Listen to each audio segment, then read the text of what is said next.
Okay, next morning, and we have a beautiful sunny day in Southern California. It's been overcast for like a month.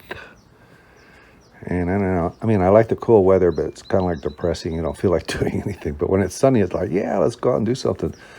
So I've been thinking about it. So we tested the battery. The battery's good. Alternator is good. He's still randomly having this dead battery when he gets off work. So I asked him, I think maybe he might be responsible for that. I asked him, so you go outside to take a break, and he takes a break in his car to get away from, the shop he's at. I go, what do you do? He says, I open the door, I put the key in the ignition, I turn it to the number 2, and then I roll the windows down. And I go, okay, so you have it in the number 2 position for 15 minutes. Do you turn it off? No, I just leave it like that. I go, okay. Do you hear the blower motor on low speed? He says, yes. So I'm thinking that he's, leaving that key in at number 2, taking his 15-minute break, and the blower motor is going off and running the battery down.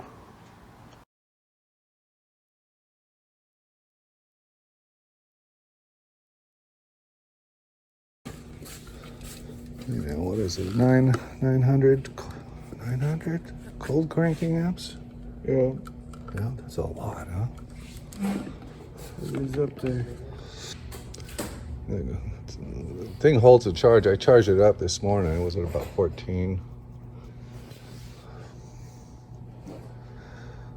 Just to rule it out, unless you have some kind of parasitic drain I don't know about. After about 30 years, every car starts, needs everything. Yes. P+, whatever that is. Safety shield. I'd like to see that. Stand back. I've seen it do some weird things. I bet. Testing. So now it's preheating it. Fail. No, I'm rooting for it. It passed. Damn it. Okay, I'm going to test for a parasitic draw. First, I'm testing the battery. Good voltage there. You don't want anything below 12 volts. Okay, so I have one end of the ohm meter on the negative. The other probe to the to the meter is right there on the negative cable.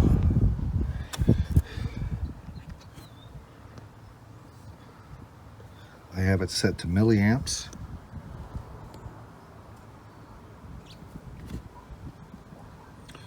It's on auto.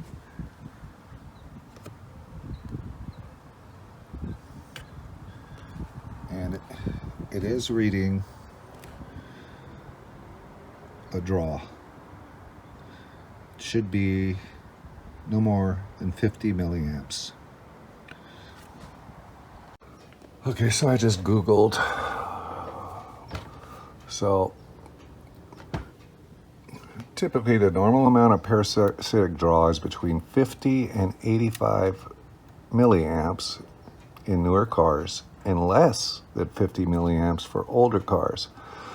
A parasitic draw above this threshold is considered excessive. Over time, excessive drain can stress your battery, drawing it down quicker and shortening its life.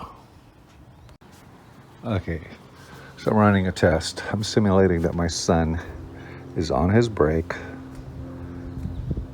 sitting in his car with the key on for 15 minutes. The lights are on the dash.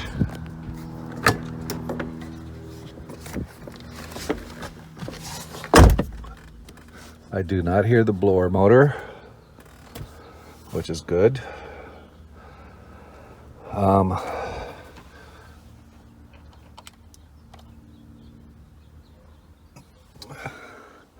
With the key out of the car, the battery was at 12.39. Key on. This is the way he sits in his car. And has his brake. So I'm going to do this test for 15 minutes. Take the key out, roll up the windows, go in the house, come back. I don't know, a couple hours later, without driving the car, and do the same thing and let it be on for half an hour. And then we're going to see how low the voltage gets. Because I think that he's running the battery down by having it like this. I don't know why you just wouldn't roll the windows down and turn the key back to like that. I'm trying to tell him to do that, and he's getting angry. It's not my fault. Of course you didn't do that. Yeah, well, you know, this could run down your battery. Okay, 15 minutes later, the timer went off, and we are at 11.9.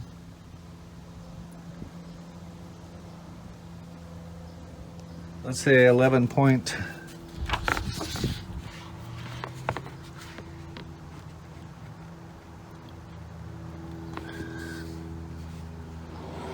That's 15 minutes. All right. Shut it all off. Go take a nap for an hour. And come back. And run it for 30 minutes like this.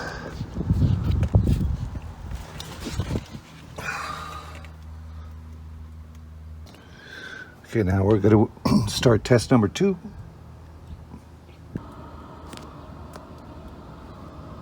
Got everything on. The blower motor is on. Climate control is off. Blower motor is on. We'll see if that blower motor goes away. And we're at 11.9. See, I'm trying to prove to my son that he's killing his own battery by leaving that key on like that during his lunch break and during his 15-minute break. So we'll see.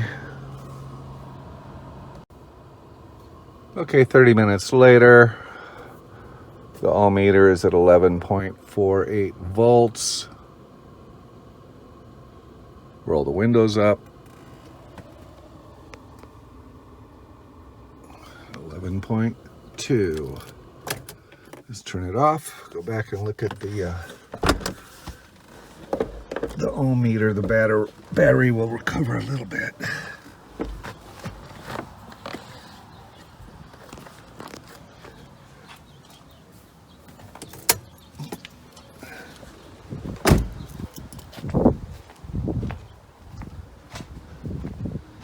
It's not too bad. You can still start a car with this. Okay, now I'm going to wait an hour and then try to start the car. Okay, it's been a little over an hour since the last video. Now we're going to try to crank it. It'll probably start. I don't know. I don't see any problem, but we'll see. Let's see.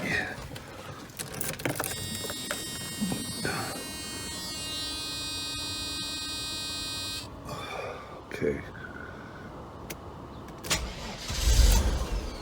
Yeah, see, the battery was low. Okay. So that's proving it. Oh, gee, Dad, my battery's dead. I wonder why. Okay, so what he's doing wrong is he's taking his lunch break And his 15-minute breaks, he said sometimes 1 a day, sometimes 3 a day, and doing exactly what we did. So that confirms it, that is what's killing the battery. Good grief. Charging the battery now. So this will be the last of the video. My previous video, I replaced the alternator.